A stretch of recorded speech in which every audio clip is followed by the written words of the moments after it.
ನಿಜ. ಇದರ ಜೊತೆಗೆ ಮತ್ತೊಂದು ಆತಂಕದ ಸುದ್ದಿ ಇದೆ ಪ್ರಶಾಂತ್. ಅದು ಸಂಜೀವಿನಿಯಾಗಿದ್ದಂತಹ ಕೊರೋನಾ ಲಸಿಕೆ ಜೀವಕ್ಕೆ ಕುತ್ತು ತರುತ್ತಾ ಅಂತ. ಯಾಕಂದ್ರೆ ಕೋವಿಶೀಲ್ಡ್ ಲಸಿಕೆಯ ವಿರುದ್ಧ ಬೆಚ್ಚಿ ಬೀಳಿಸುವಂತಹ ಒಂದು ಸುದ್ದಿ ಏನು ಬಂತು. ಕೋವಿಶೀಲ್ಡ್ ಸೈಡ್ ಎಫೆಕ್ಟ್ ನಿಜ ಅಂತ ಆಸ್ಟ್ರಾಜೆನೆಕಾ ಕಂಪನಿ ಹೇಳ್ಕೊಂತು.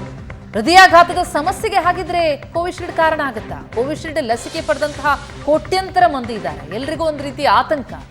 ಈ ಆತಂಕಕಾರಿ ಚರ್ಚೆಯ ನಡುವೆ ತಜ್ಞ ವೈದ್ಯರು ಇದಕ್ಕೆ ಪ್ರತಿಕ್ರಿಯಿಸಿದ್ದಾರೆ. ನಿಜಕ್ಕೂ ಆತಂಕಕಾರಿಯಾಗಿದೆಯಾ?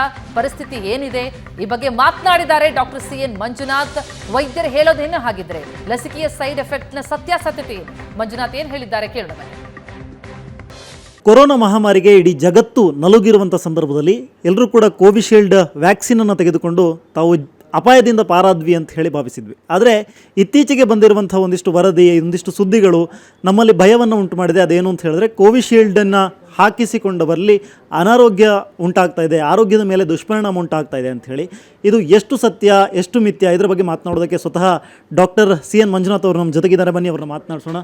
ಸರ್, ಮೊದಲನೇದಾಗಿ ಕೋವಿಶೀಲ್ಡನ್ನು ತೆಗೆದುಕೊಂಡ ನಂತರ ಸಾಕಷ್ಟು ಜನರಿಗೆ ಆರೋಗ್ಯದ ಮೇಲೆ ಪರಿಣಾಮವಾಗಿದೆ, ಜೊತೆಗೆ ಆರೋಗ್ಯದ ಮೇಲೆ ಇದು ದುಷ್ಪರಿಣಾಮವನ್ನು ಬೀಳುತ್ತೆ, ಈ ಥರದ ಸುದ್ದಿಗಳಿದೆ. ಅದರ ಜೊತೆಗೆ ಕೋವಿಶೀಲ್ಡನ್ನು ಏನು ತಯಾರಿಸಿತ್ತು ಕಂಪನಿ, ಇದು ಕೂಡ ಸ್ವತಃ ಲಂಡನ್ನಲ್ಲಿ ಕೋರ್ಟ್ನಲ್ಲಿ ಕೂಡ ಇದನ್ನು ಒಪ್ಕೊಂಡಿದೆ ಅಂತ ಹೇಳುವಂಥ ಸುದ್ದಿಗಳು ಹರಿದಾಡ್ತಾ ಇದೆ.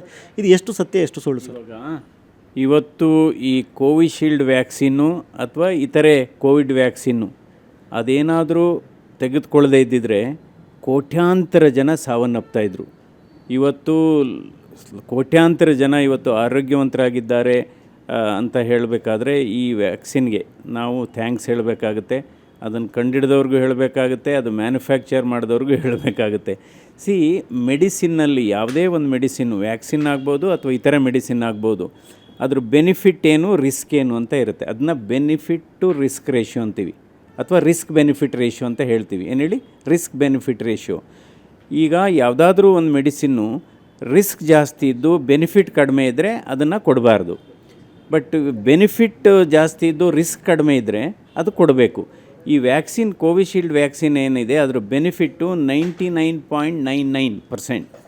ಸೊ ಅದರಿಂದ ಇದು ಇವತ್ತು ಲಂಡನ್ ಸುಪ್ರೀಂ ಕೋರ್ಟಲ್ಲಿ ಬಂದಿರತಕ್ಕಂಥ ಒಂದು ವಿಚಾರ ಏನಿದೆ ಅದು ಹಳೆಯ ಮಾಹಿತಿ. ಅದು ಈಗ ಹೊಸ್ದಾಗಿ ಅಂದರೆ ಕೋರ್ಟ್ ಪ್ರೊಸೀಡಿಂಗ್ಸಲ್ಲಿ ಈಗ ಬಂದಿದೆ ಅಷ್ಟೇ ಹೊರತು.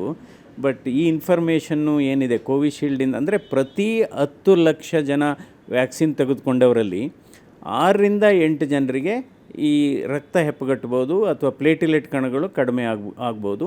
ಅದರಿಂದ ಬ್ಲಡ್ ಕ್ಲಾಟ್ ಆಗ್ಬೋದು. ಹೃದಯದ ರಕ್ತನಾಳದಲ್ಲಿ ಕರೋನರಿ ರಕ್ತನಾಳದಲ್ಲಿ ಬ್ಲಡ್ ಕ್ಲಾಟ್ ಆದರೆ ಅದನ್ನ ಹಾರ್ಟ್ ಅಟ್ಯಾಕ್ ಆಗ್ಬೋದು. ಬ್ರೈನು ರಕ್ತನಾಳದಲ್ಲಿ ಏನಾದರೂ ಅದು ಆದರೆ ಸ್ಟ್ರೋಕ್ ಆಗ್ಬೋದು. ಲಂಗ್ಸಲ್ಲಿ ಬ್ಲಡ್ ಕ್ಲಾಟ್ ಆದರೆ ಪಲ್ಮನರಿ ಎಂಬಾಲಿಸಮ್ ಈ ಥರ. ಅಂದರೆ ಇದೆಲ್ಲ ಯಾವಾಗ ಆಗುತ್ತೆ ಅಂದರೆ ವ್ಯಾಕ್ಸಿನ್ ತೆಗೆದುಕೊಂಡಂಥ ಬಹುಶಃ 3ರಿಂದ 6 ತಿಂಗಳು ಒಳಗಡೆ ಟೈಮ್ ವಿಂಡೋ ಅಂತ ಹೇಳ್ತೇವೆ. ಮ್ಯಾಕ್ಸಿಮಮ್ 1 ಇಯರ್ ಒಳಗೆ ಅಕಸ್ಮಾತ್ ಆದರೆ ಆಗಬೇಕಿತ್ತು. ಆದರೆ ಈಗ ಆಲ್ರೆಡಿ ವ್ಯಾಕ್ಸಿನ್ ತೊಗೊಂಡು 3 ವರ್ಷ ಆಗಿದೆ. ಅದರಿಂದ ಅದು ಜನರು ಆತಂಕ ಪಡೋ ಅವಶ್ಯಕತೆ ಇಲ್ಲ, ಭಯಭೀತರಾಗೋ ಅವಶ್ಯಕತೆ ಇಲ್ಲ. ಸೊ ಅಂದರೆ ಈಗ ಹೃದಯಾಘಾತ ಈ ಕೋವಿಶೀಲ್ಡು ಅಥವಾ ಇದು ಕೋವಿಡ್ ಬರೋದಕ್ಕೆ ಮೊದಲೇ ಭಾರತ ದೇಶದಲ್ಲಿ ಹೃದಯಾಘಾತದ ಪ್ರಮಾಣ ಜಾಸ್ತಿ ಇದೆ. ಪ್ರತಿ ವರ್ಷ ಸುಮಾರು 30 ಲಕ್ಷ ಜನರಿಗೆ ಹೃದಯಾಘಾತ ಆಗ್ತಾಯಿದೆ ಭಾರತ ದೇಶದಲ್ಲಿ. ಯುವಕರಲ್ಲೂ ಅಷ್ಟೇ. ನಮ್ಮ ಅಧ್ಯಯನದ ಪ್ರಕಾರ ಕಳೆದ 15 ವರ್ಷದಲ್ಲಿ ಈ ಯುವಕರಲ್ಲಿ ಹೃದಯಾಘಾತದ ಪ್ರಮಾಣ 22% ಜಾಸ್ತಿ ಆಗಿದೆ ಯುವಕರಲ್ಲಿ. ಸೊ ಅದರಿಂದ ಜನರು ಆತಂಕ ಪಡಬೇಕಾಗಿಲ್ಲ. ಇದು ಈಗ ಬಂದಿರತಕ್ಕಂಥ ಸುದ್ದಿ ಏನಿದೆ ಇದು ಹಳೆಯ ಸುದ್ದಿ, ಬಟ್ ಹೊಸ್ದಾಗಿ ಇನ್ನೊಂದು ಸರಿ ಬಂದಿದೆ ಅಷ್ಟೇ. ಕೋವಿಶೀಲ್ಡ್ ಬಗ್ಗೆ ಯಾವುದೇ ರೀತಿಯಾದಂತಹ ಭಯ ಬೇಡ. ಇದು ಈಗಾಗಲೇ ಮುಗಿದು ಹೋಗಿರುವಂಥ ಚರಿತ್ರೆ. ಅದ್ರ ಬಗ್ಗೆ ಈಗ ಯಾರು ಕೂಡ ಭಯ ಪಡುವಂಥ ಅಗತ್ಯ ಇಲ್ಲ. ನಿಮಗೆಲ್ಲಾದರೂ ಸಿಂಪ್ಟಮ್ಸ್ ಆ ಥರದ್ದು ಏನಾದರೂ ಕಂಡ್ರೆ ಕೂಡಲೇ ಆಸ್ಪತ್ರೆಗೆ ಭೇಟಿ ಕೊಡಿ, ಚೆಕಪ್ ಮಾಡ್ಕೊಳ್ಳಿ, ನಿಮ್ಮಲ್ಲಿ ಏನು ಸಮಸ್ಯೆ ಇದೆ ಅನ್ನೋದಕ್ಕೆ ಪರಿಹಾರವನ್ನು ತೆಗೆದುಕೊಳ್ಳಿ ಅಂತ ಹೇಳಿ ಡಾಕ್ಟರ್ CN ಮಂಜುನಾಥ್ ಅವರು ಸಲಹೆಯನ್ನು ಕೊಟ್ಟಿದ್ದಾರೆ. ಕ್ಯಾಮರಾ ಪರ್ಸನ್ ಶ್ರೀನಿವಾಸ್ ಜೊತೆ ಸ್ವಸ್ತಿಕ ನ್ಯಾಡಿ, ಏಷ್ಯಾನೆಟ್ ಸುವರ್ಣ ನ್ಯೂಸ್, ಬೆಂಗಳೂರು. ಬಹಳಷ್ಟು ಆತಂಕವನ್ನು ಮೂಡಿಸ್ತಾ ಇರುವಂಥ ಸುದ್ದಿಗಳು ಬರ್ತಾ ಇದೆ. ಅದನ್ನು ನಿವಾರಿಸುವಂಥ ಸುದ್ದಿಗಳನ್ನು ನಾವು ಕೊಡಬೇಕಾದ ಕಡೆ ಗಮನ ಕೊಡುವಂಥ ಪರಿಸ್ಥಿತಿ ಈಗ ಬಂದಿದೆ ಅಂತ ಅನಿಸುತ್ತೆ. Thank you so much Prashant, ಸಾಕಷ್ಟು ಮಾಹಿತಿಯನ್ನು ನೀಡಿದ್ದಕ್ಕೆ. ಎಸ್, ಇದಾಗಿತ್ತು ಇವತ್ತಿನ ನ್ಯೂಸ್ ಅವರ್ ಮಾರ್ನಿಂಗ್ ಎಡಿಷನ್. ನೇರ, ದಿಟ್ಟ, ನಿರಂತರ ಸುದ್ದಿಗಾಗಿ ನೋಡ್ತಾ ಇರಿ ಏಷ್ಯಾನೆಟ್ ಸುವರ್ಣ ನ್ಯೂಸ್.